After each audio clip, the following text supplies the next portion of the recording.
Hi, everyone. Hadar, are you there? Hi, Neta. Hi. We're ready to begin? Of course, yeah. So happy to have you here today. Thanks. Happy We to can be here. start. Welcome to ParentGood, everyone. I'm Neta Shani. Originally, I'm a pediatric acupuncturist, but things led me to be a sensory balancing practitioner, so mostly sensory and emotional processing. And today I'm going to talk about one of my favorite tools in Chinese medicine.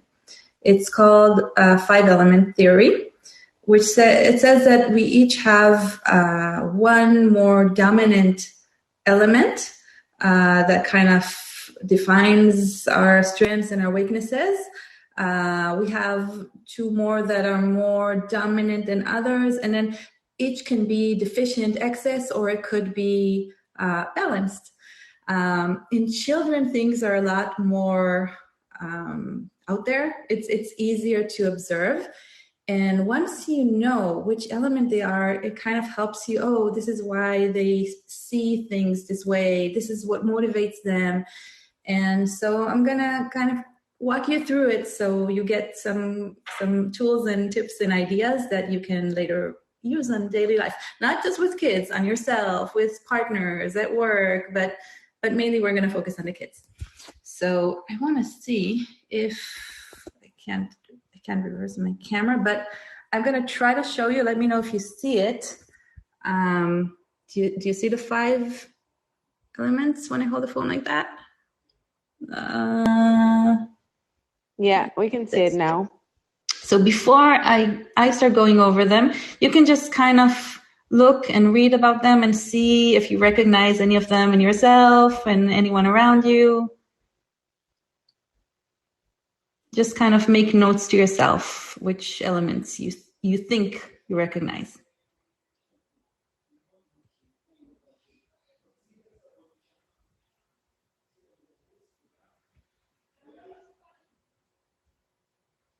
You can write in the chat numbers that so I can see that you're done.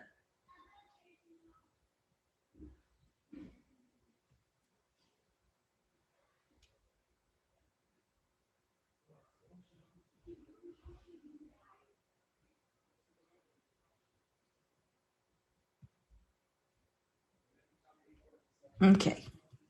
So I see you, Safiu. Okay, so we'll start with number one.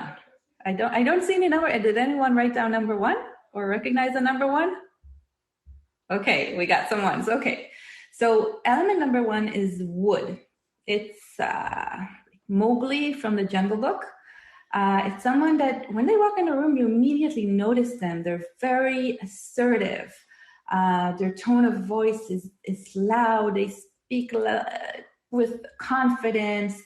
They stand tall, and it's easy to notice. It's not that they seek attention, but they're just very dominant. They're athletic, they're energetic, and the emotion that describes them the best is kind of frustration. It's like they say, I'm frustrated, I'm mad, I'm frustrated. It's something that comes up a lot. And sometimes even if you walk on eggshells, you don't know what you did, and then the temper. Their strengths, they're athletic, they're energetic, they take initiative, they're leaders. They love being in charge, but the reason they want to lead is because they want things to be done their way. And they're usually frustrated when things don't go their way, when someone didn't listen to them, when someone tried to tell them what to do. They're the first to say, challenge accepted. Love challenges. And they tend to perform well under pressure. Weaknesses, sometimes they're too bossy. They easily get frustrated. They might get into fights, again, if things are not done the way they want them to be. They could be very restless and fidgety because they're so energetic, then they need to run. They need activities. And so if they're sitting in class and it's hard, all that energy is bottled up. They might be overstressed, and they tend to have an ego that might get in their way. So say the latest change we had is going back to school or starting a school or moving to a new school. So that's a big change. So how do you deal with something like that? One way to deal with wood kids is to turn it into a challenge. Competition, it's a big motivator. So say it's beginning a new school and they're stressed about that, then find a challenge like, we need to see, it takes us, 40 minutes to get ready for school, and this year school is starting early, so let's set a timer. Let's 2 weeks before, let's start preparing. Let's make it into a challenge. If we can make it in less than 30 minutes, make it into a challenge. Or competition with a sibling or yourself. Make it, again, some kids, they don't care about that, but wood, many times that's a big motivator for them. So it's fun, it's a competition, it's a reason to do something.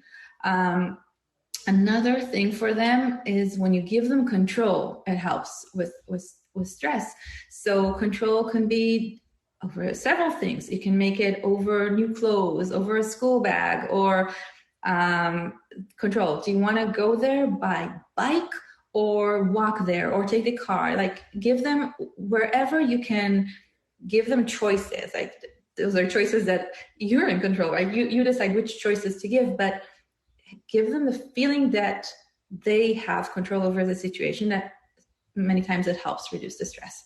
Another thing is, because of their ego, if you compliment them on how well they're handling things, even though they're not, but you're already planting in their head that they are, like, I'm so proud of you. I know how angry you are that we're moving and it's a new school, and I'm so proud of you. So immediately they're like, oh, okay, he's patting my ego. So, okay, I'm doing something right. So already it's helping with dealing with that anger and anxiety.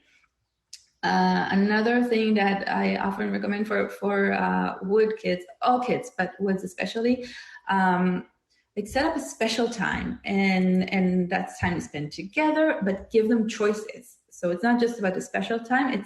It's another situation where they are in control. Okay, I want to do something special with you, but I want you to decide. You want it to be this, or this. So it's something, could be once a week, once in 2 weeks, twice a week, but they know that they have control over something, because when there's changes and they don't have control, that's a big issue for them. They need to be in control. Some that yourselves. Some people are whatever, they're just flowing.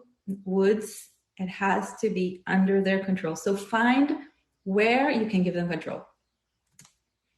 Other things that are good for wood kids is lots of physical activities. Again, for them, their extra energy, it's bottled up. So to help with all that buildup of anxiety, physical activities.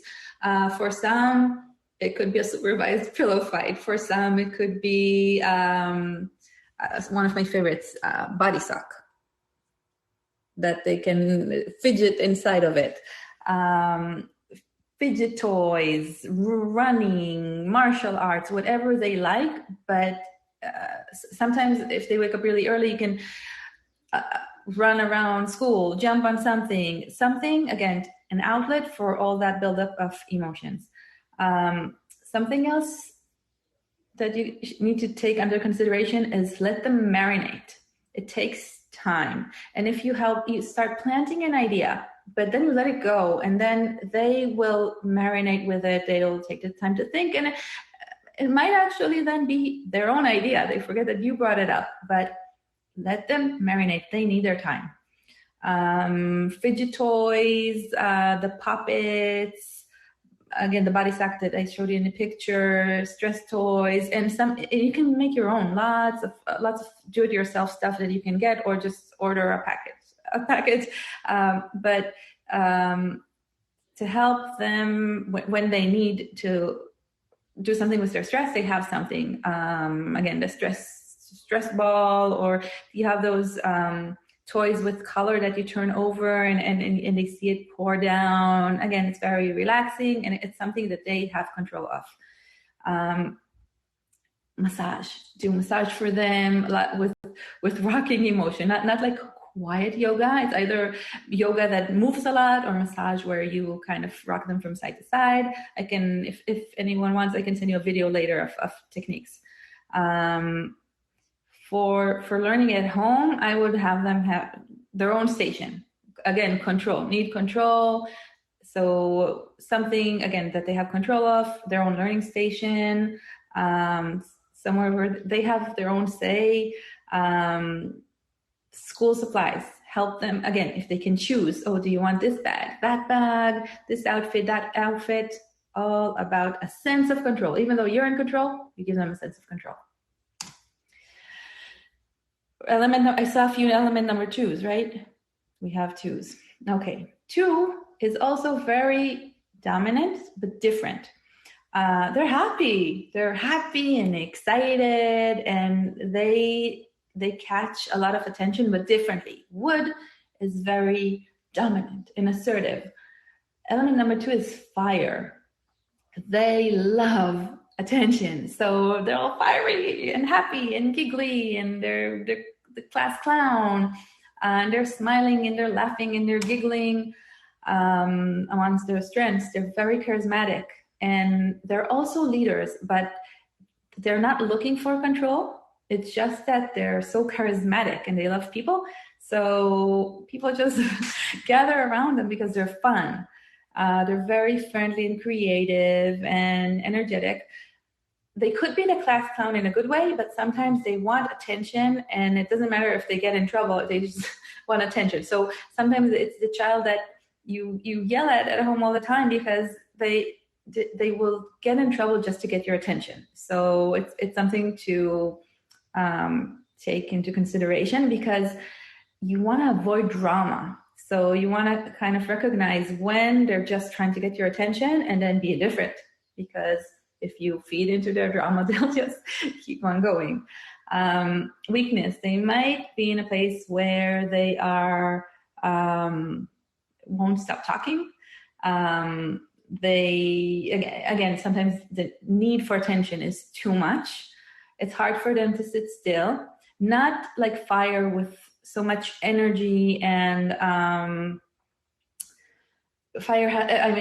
wood, they have a lot of energy. With fire, it just, they're thinking about so many things, and they're so excited, and they get bored really easily. So it's a different kind of can't sit still. They might be the drama queen, and it's hard for them to play by themselves. They want attention all the time. For them, with anxiety, you want to find a good balance between the good excitement and overexcitement. So if they're too excited, if they get too excited, and that kind of, you see that it's too much for them and it's causing a little anxiety, then you want to help ground them. So you want to help make it not a big deal. So it is a big deal for them, and you don't want to say, hey, you're making a big deal of nothing. You don't want to say that, because that's how they're feeling it. It's big emotions. So you just want to very gently help make it not a big deal. Not say it's not a big deal, but kind of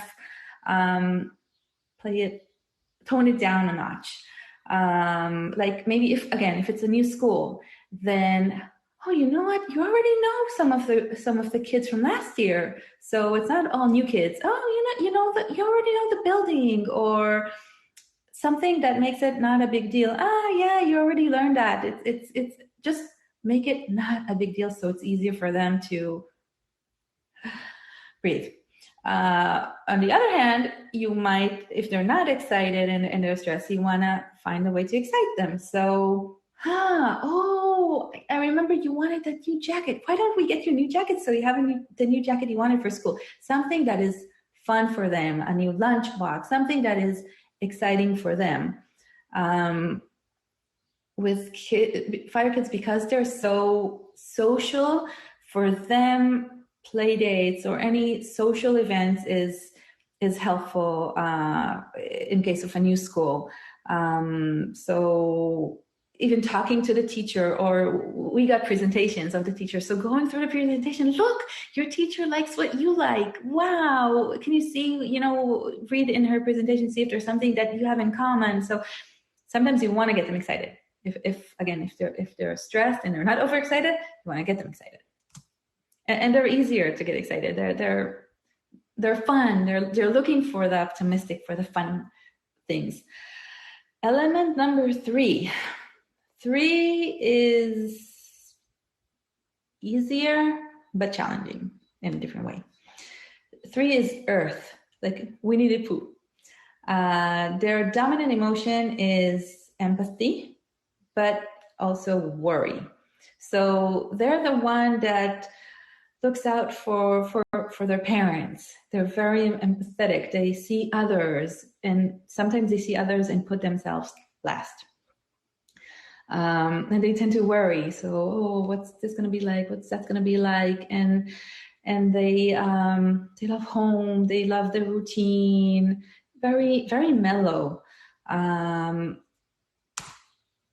So their strengths, they're very grounded. They're motherly. They take care of others. They're very friendly.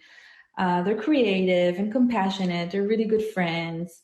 Their weaknesses is they're sometimes too worrisome. So again, they worry about this, worry about that. What's going to happen with this? What's going to happen with that? Like, instead of being just kids and like fire, everything is light, everything is happy, and earth can be a little heavy, like worry. They might fall into self-pity easily, and they're slower about things. And again, change is a huge deal for them. Just give them the same meal. That they want to know that on this day, this is what you eat, and this day, this is what you eat, and this is their room, and this is their routine. They don't like changes. I recently, one of the moms told me that she's looking at her kids, that she relocated to another state and they had to start over, and she remembered when she was a kid, and she's an earth, and when she was a kid, her parents wanted to move, and because she took it so hard, they canceled the whole thing, because for her it was like the end of the world. She grew up in the same place, the same friends, the same routine. She could not handle it, and they saw that it was so rough on her that they just, and she can't, she doesn't forget it, that she had done that to her parents.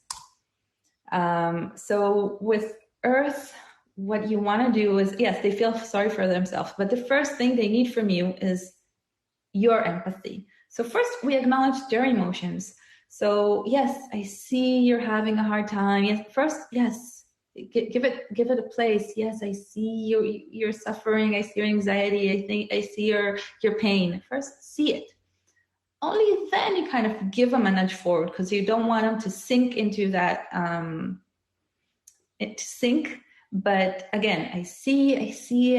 I give you the attention and the pain, and now let's do something about it.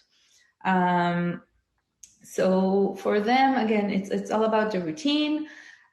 So maybe before we start something new, like a new school, maybe first we're gonna set an alarm in the morning, like again 2 weeks before. So we start waking up and at the time we're supposed to, and then we're going to do the things that we're going to do. So we're going to eat breakfast like we're going to go to school, and then we're going to prepare the school bag and start training and easing into the new routine. Make it gradual.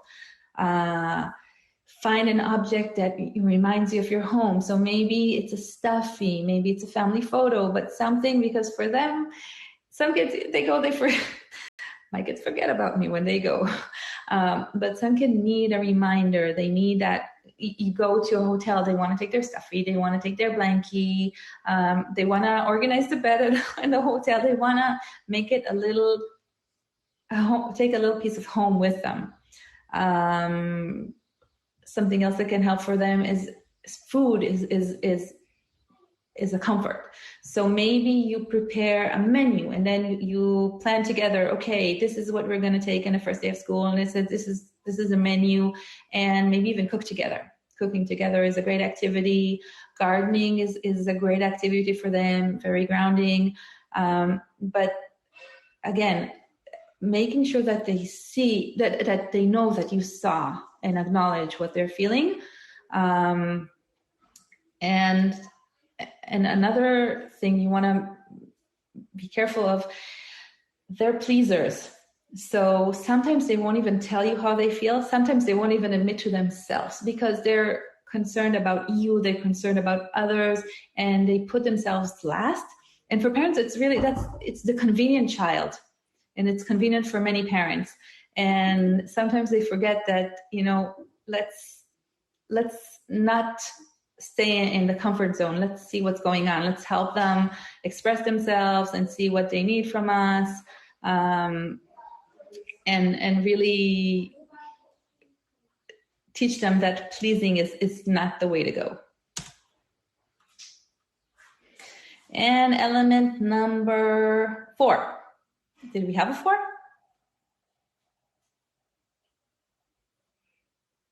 No 4s? Okay, I think we might recognize them soon.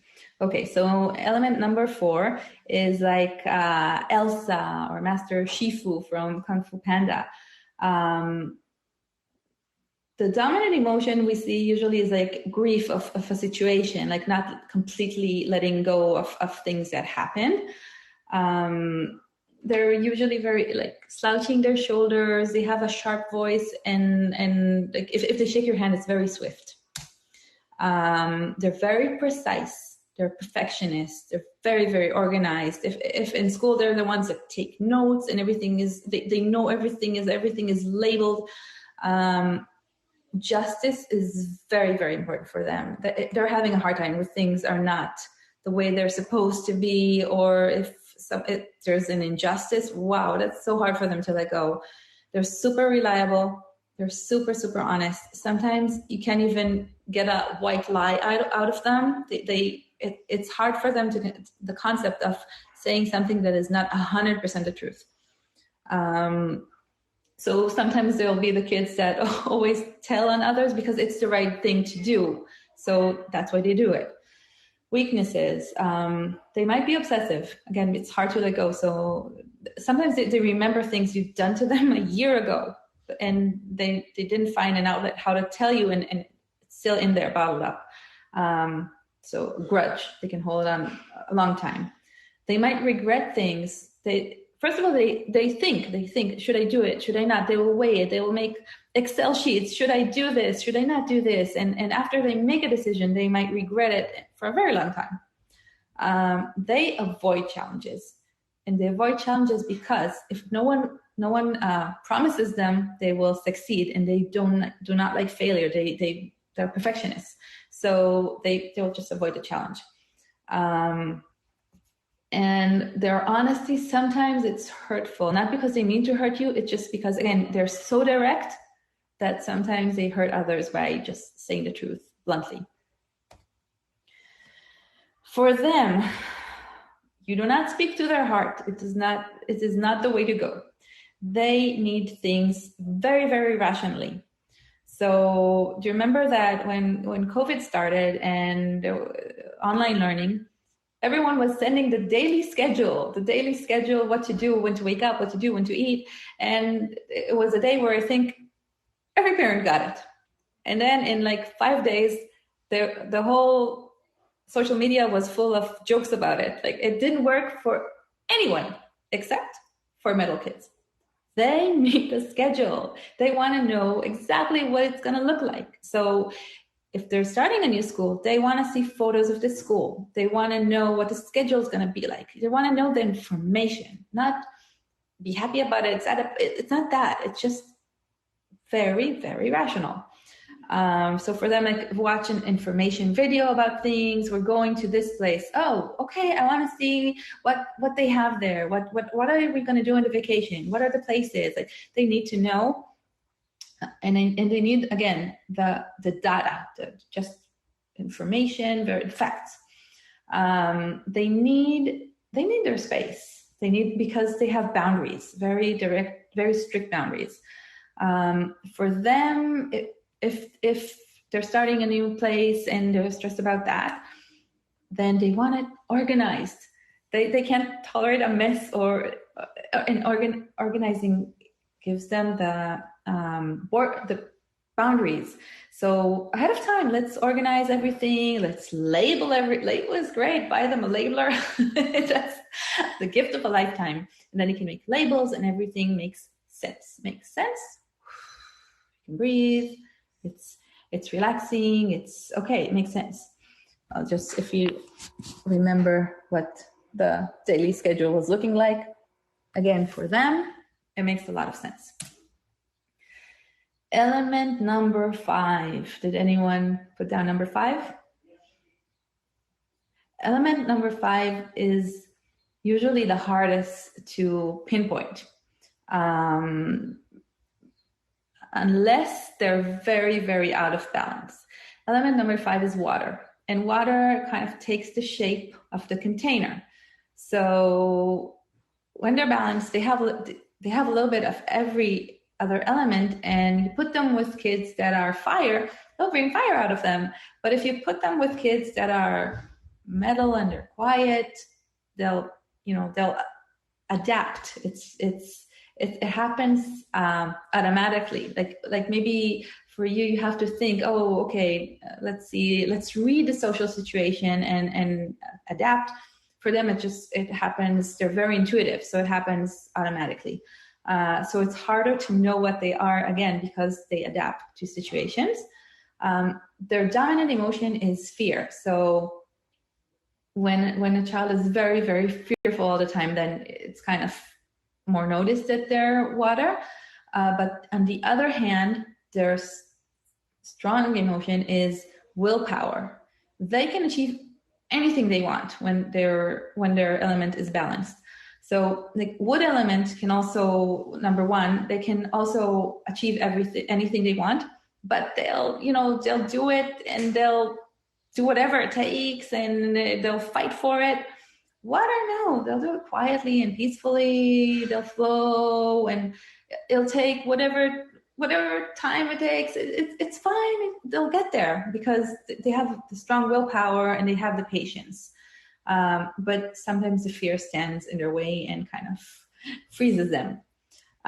They're shy, and they usually fly under the radar. They can be very, how do you call it? They're kind of tricky because they're quiet and they're very intuitive. So they know how to get what they want, and they'll do it very quietly, and you wouldn't know that they tricked you. So again, strong willpower, they get what they want, even if it takes forever. They take the shape of the container, which means for them, they adapt easier to changes. But on the other hand, they might be pushovers. They're usually calm. They have a creative imagination. But on the weak side, again, they're sometimes too shy. They're pushovers. Their fear holds them back, and they tend to be daydreamers. So for them, uncertainty, that's a main issue. They like knowing, otherwise it turns into fear. So it helps when you recognize their fears and kind of talk about them. You can keep a fear journal and then think of creative ways to beat the fears. And they can make amazing games. They're very creative. And again, if their motivation is, I want to beat that fear because I want to go on that water slide. I see everyone go, it's so tall, but I'm afraid. And you see a water child standing and they have tears in their eyes. And you say, hey, you don't have to do this, but I want to. So they'll stand there and they'll watch others and they'll think about how they're going to do it. And eventually they're going to do it. And again, it could take half an hour of them standing and other kids going in front of them. But if that's their motivation, if they want to do it, they'll find a way. So if you help them recognize a fear and recognize their motivation, they can bridge that gap. So if you're moving to a new school, then yes, you want to, let's ask people about that school. Let's talk to kids that go there and learn about the teacher, about the kids. Like, it's not informative like with metal, like in a formal way. This school has so-and-so classes, 6 classes and 5 teachers and blah, blah, blah, blah. It's not that. It's talking, it's listening to others. It's kind of making it not uncertain. Like, okay, I know something about it. Sometimes getting into a superhero character, pretend, okay, you're afraid to go into a room by yourself.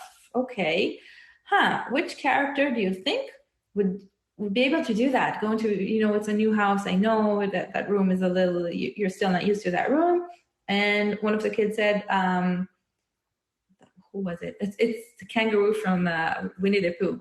And so that was his character. So he would be that character and he would hop to the room and get what he wanted and come back.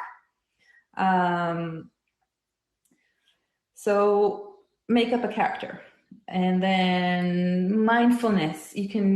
There's so many mindfulness games. And once you just start making it up with them, yoga, finding acupressure buttons, like this button helps do this button helps do that, and figure it out with them. And then every time, like in class, one of the kids, there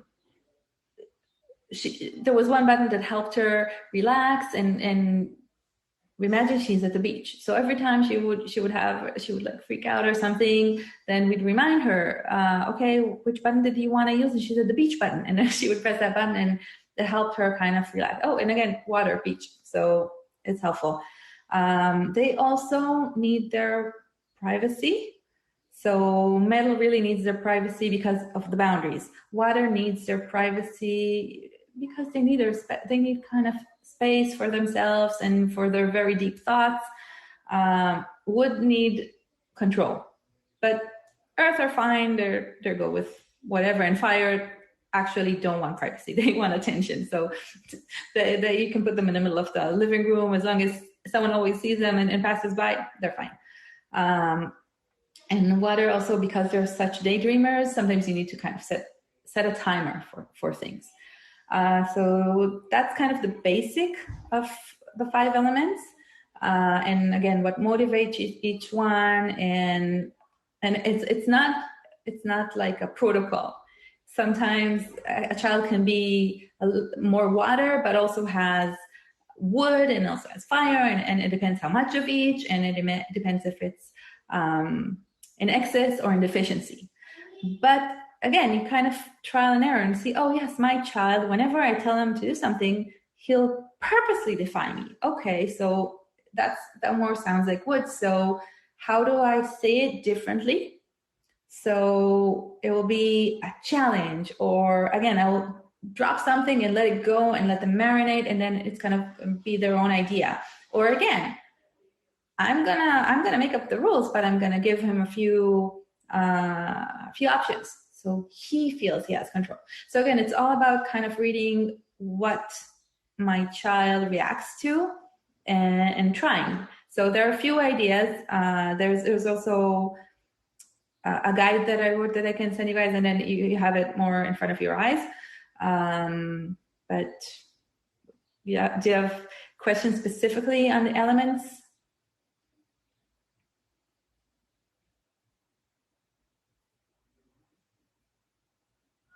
You guys can start asking me questions because I gave you kind of the basics on each element, so now you can start digging deeper if you like.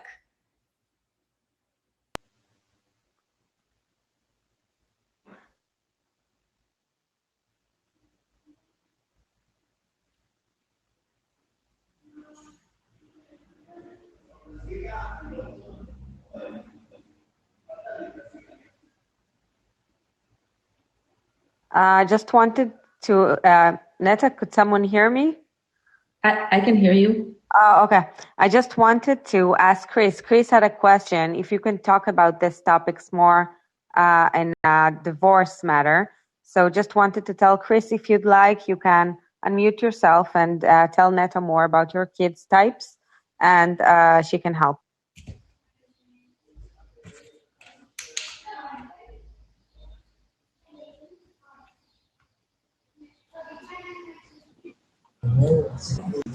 Good evening. Can you hear me? Yes. So how do these personality archetypes factor into a divorce? So with the concern of the children, understand their archetypes and how to, well, my 2 sons are autistic, so I'm trying to understand how to take in their archetypes in order to explain to them how a divorce process works and, how that entire process plays out.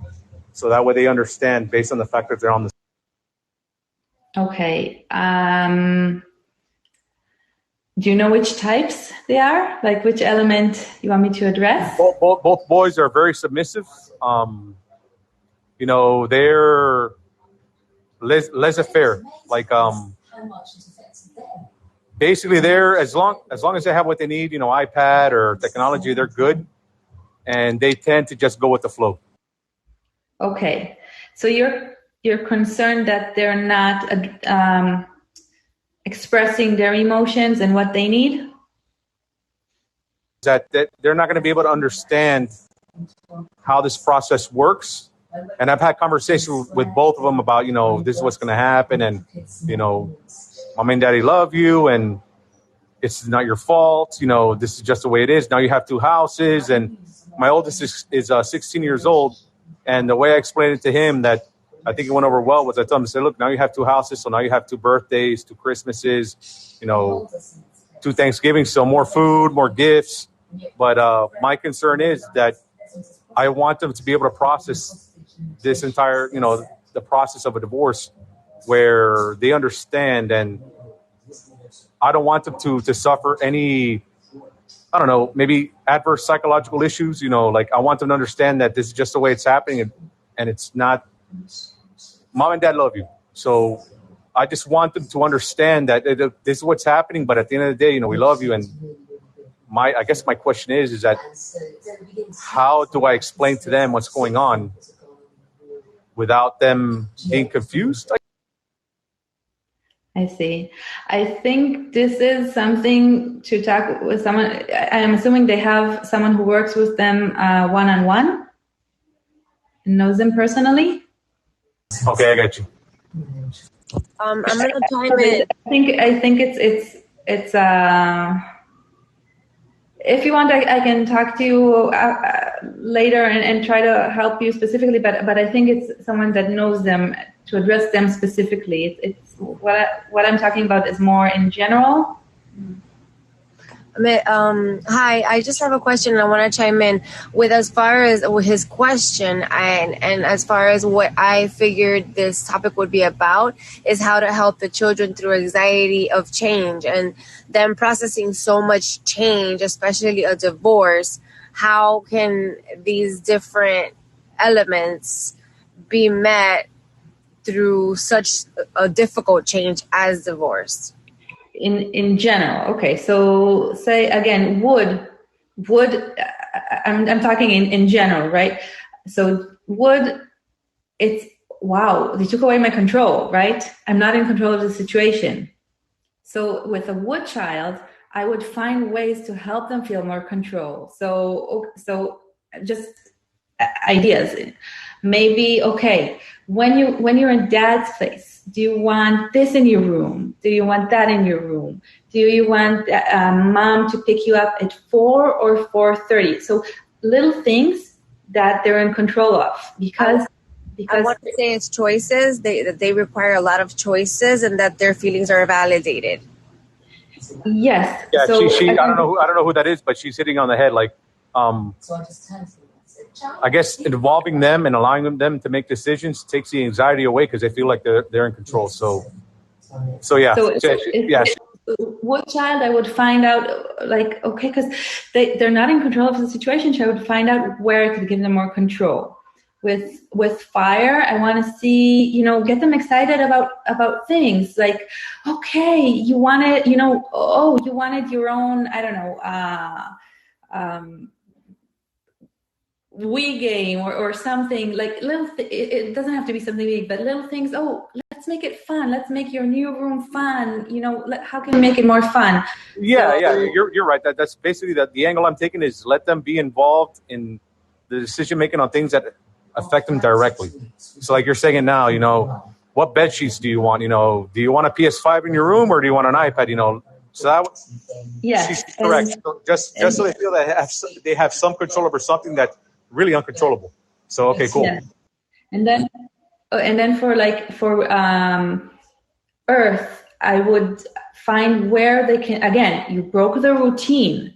for the Earth kids. So let's build a new routine. Okay, so on Mondays, Wednesdays, this is how it's going to look like. And on every Monday, it's Taco Monday, and every Friday, it's Pizza Friday. So build a new routine. Because for Earth, that's important, a routine. And having their stuffies and make it into their room and make it home. So again, grounding. I tried to in my place. I tried to replicate what they have at our old home, as close to as familiar as I can in my new home. So that way they're not walking into something unfamiliar. And then I'll tell them, let's go to Best Buy and let's buy what you want, or just so they have the familiarity, just so they have that sense of control that, like, when I go to Dad's house, everything I have in my house, I have at Dad's house. So that's really my biggest concern, is that, with kids with autism, that it's going to be a new routine, but as much as the routine is going to change, there's some familiarity involved in the new routine. Yes. So these are the tips you wanted? 100%. Okay. Any other questions about the elements and tips for them? Neta, there are some questions in the chat. Okay. I can help you moderate it. Yes, please. Danisha here asking, what would you recommend for a wood child having issues at school? At school, it depends on the issues, but sometimes it helps when they have like the puppet. And they can, and the teacher, and there's agreement with the teacher that as long as they do it quietly and under their desk, or again, something that they say, I need, some wood kids, there's an agreement with the teacher that if they're fidgeting too much, then one of the aides or something takes them out and they can run 2 laps and come back because they have too much fidgeting inside. So anything that helps, again, it's a control, something I have control of, and something that helps me with the extra energies. And sometimes it's finding out with the teacher, again, what can I give him control of? Like when he says, I need a 5-minute break, I need this, that he knows to say, and they reach an agreement that when he needs this and that, this is what he can get. Again, some control of the situation, but it's up to the teacher as well. So it's finding something together that works.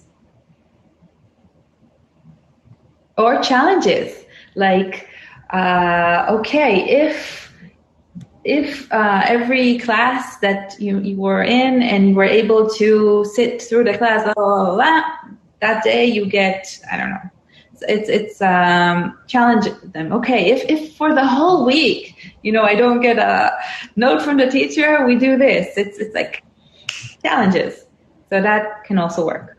Okay, so what would you recommend then if the child starts becoming too dependent then on those options? So like for my oldest son, at this point, I'm not even sure if he's a mixture of 2 of the elements, because most of what you described sounds like him in a nutshell. So I'll just be honest there. But I have been trying to utilize some of those options prior to this actual group chat. And he is now dependent on, I just need a 5-minute break. And then if he doesn't get it, it's like, okay, shut down. So the teachers will call me, hey, can you talk to him? Can you get him to open back up and follow along with the class and stuff? Because he needs a 5-minute break every 10 minutes that he's finished with the work. I need a 5-minute break. Or it's, I'm finished with the work. Can I read? Well, okay, we can't do the reading part of it now because maybe the class needs to go to the bathroom or a bathroom break or whatever the situation is. And because that's not on his agenda, it's almost like he tunes out. You could call him a million times. He does not hear you until he just chimes back in. Like, what would you recommend to not have them get accustomed to, I don't want to say always having their own way, but what can you recommend for them not to be accustomed to always having that option Is that a possibility, or as a wood child, do they always have to have a say in everything? No, they have to have a say, but it doesn't mean we have to comply. So wood, when it sounds like he needs a little bit of metal. He needs some boundaries. So yeah, he needs boundaries, but do it gradually. So maybe say, okay, this is the limit. Okay, we want to go down to, I don't know, when you get to once a day that you ask for 5 minutes, find a reward. So say, let's do it gradually. Okay, for the first week, what we're going to do is you only get 3 passes where you can say 5-minute break. And after that, you're done. So use them wisely. So set a limit. Like the teacher will let you know, okay, you used your 3 times, so no more 5-minute breaks. So only use it when you really need to. So gradually start introducing boundaries, but you can also combine with a reward system that's a challenge. Okay, when you get to every day only 3, go for ice cream or something. Okay, so that sounds more along the lines of what the teacher might have to start implementing them, because at home we're okay with implementing that, but at school is almost the pushback I'm getting is, well, hey, it's a class and we have to do everything as a group. And so if they're not able to get him to chime back in or to come back to reality for the day, it's a phone call to me at work or a phone call to his dad at work, or how can we chime in, which isn't necessarily an option at all times, like if we have clients or stuff. So it sounds more like I could relay this information to the teachers and see if they can put that in implementation, because I'm not able to do that from home for him. And so when he's home, everything is fine. But when he's at school, it's almost like, okay, if they probably give him 2 options and those 2 options don't work, it's a phone call. How do I get him to control himself at school then if they're not able to do that for him? Or should I just have a conversation with the teacher and see if they're able to better understand the type of personality that he has? Again, it sounds like he needs boundaries. So yes, would need control, but if they get too much control, it's a reason to get anxious, because no one is giving you the boundaries and they need it. So I would work together on an agreement that I talk to the teacher and this is the agreement. We understand that you need a break. You can get 3. I don't know. Again, find something that works. I'm just putting out a number, but you can get 3 of them, okay? Or we'll start the first day you get 5, and then the second day you get 4, and then you get 3, and then when you do a whole week of 3, only 3, then again give him some challenge or some something that works for you. And it doesn't have to be something big. Just give him a motivation. If you can do this, if you do this, then we do that.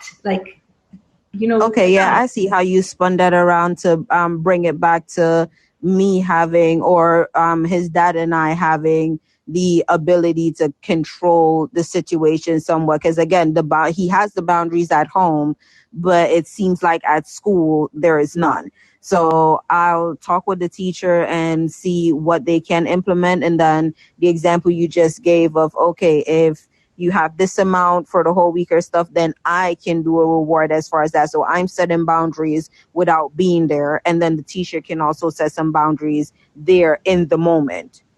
Yeah. Am I understanding you right? If I could Perfect. Thank you. If I could chime in, I'm a parent, but I'm also a special education teacher. And what works a lot with any type of child, especially when it comes to reward and positives, is a visual.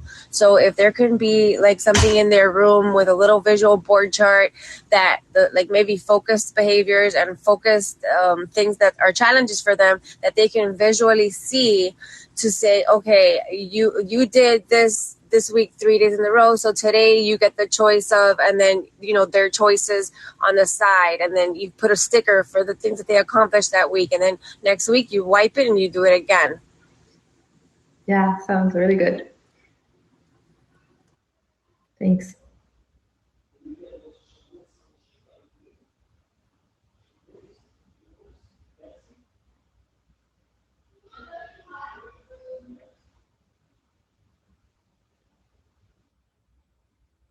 Did you guys get also which elements you are?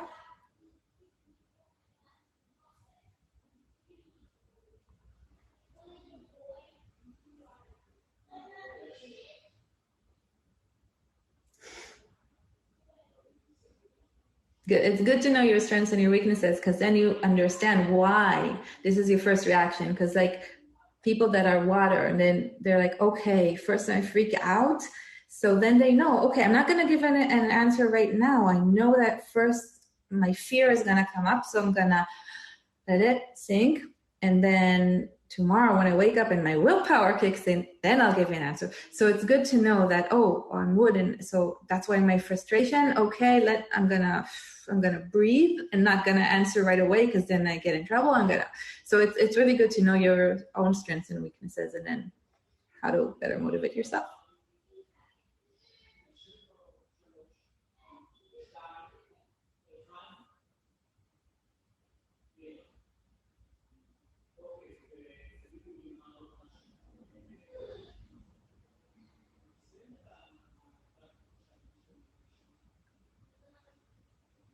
Okay, and again, if any questions rise up later, you can just send me a message, and I'm happy to advise.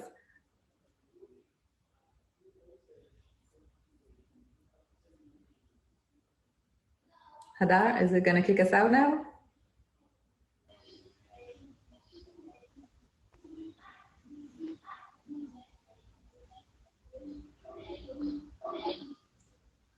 Just a second. Can you hear me?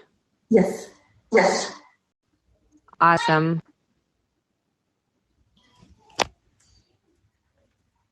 If someone wants to show the elements again, I'll put it on the slide. Okay, let's see that.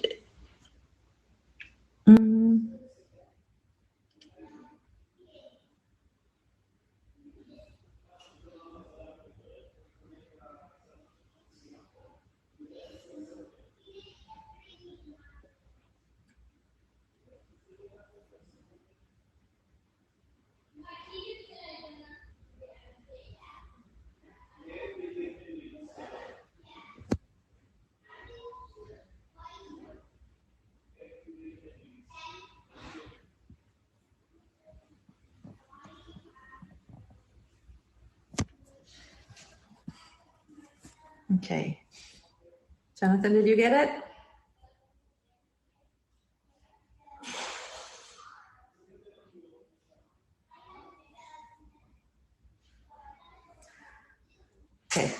Okay, so thanks everyone for joining us in ParentGood today. I think you're still gonna have cycles of thinking about it, and like, oh, he's wood, I'm this, I'm that. It's a different way of looking at people, and it helps you better understand and better motivate, and it's like you're having glasses that show you the world a little deeper. Thank you for the. My pleasure. Thank you for Good the night, class. everyone. Good night. Good night.